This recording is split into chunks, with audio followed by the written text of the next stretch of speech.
I think that's amazing game plan. And something I caught in the corner you did in the first round I was really impressed with, was that you had him start punching with Woodson rather than trying to just like defend what he's punching and then set up your own setups. I heard you say that to him, and then you came out in the second round, hit a nice overhand right while he was punching. You know, catching him while he's also closing that distance, let him do the job for you. I thought that was fantastic as well. Yeah, I think for me, when I noticed that Dan didn't respect his power, what was coming at him, I was like, hey, let's not allow him to dictate the pace, because you can get, the term snake charmed. You can just sit there and watch his feints and watch his movement and all that other shit. It's like, dude, don't even buy into that. It's not even bothering you, and knowing him, he's going to walk right through that shit anyway. Yeah. So let's start intercepting his combinations and punches, and that's where I think Dan's is most dangerous, is coming over top of shit. Yeah, I haven't watched much of Woodson's fights before that, but in his other fights, did he show any power? Because I know it seemed like he was afraid to exchange with you because of the power in your hands, right? Like he didn't want to sit there too long. He was like picking his shots, running away. Like in his other fights,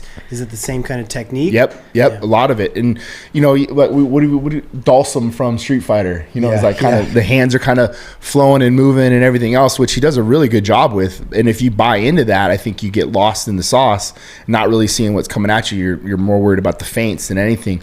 And to Woodson's credit, he does a really good job setting up all of his combinations to his backside knees, things like that we had to be cognizant of for us, That was like the biggest indicator as far as like a threat from him, was obviously the rear knee.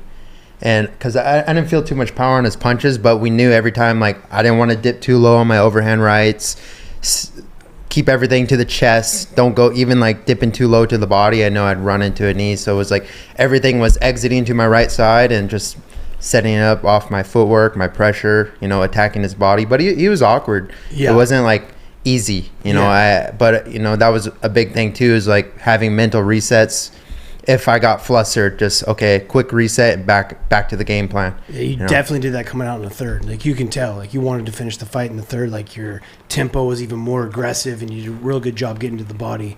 You're saying going to the body, not dipping your head too much. That's a great question I wanted to bring up. Like I saw you throwing like some great straight rights to the stomach, and then you'd come back upstairs with that left hook, and you'd always dip out of it, right? Like, did you guys ever have any game plans like ripping on the body a little bit more before coming back upstairs?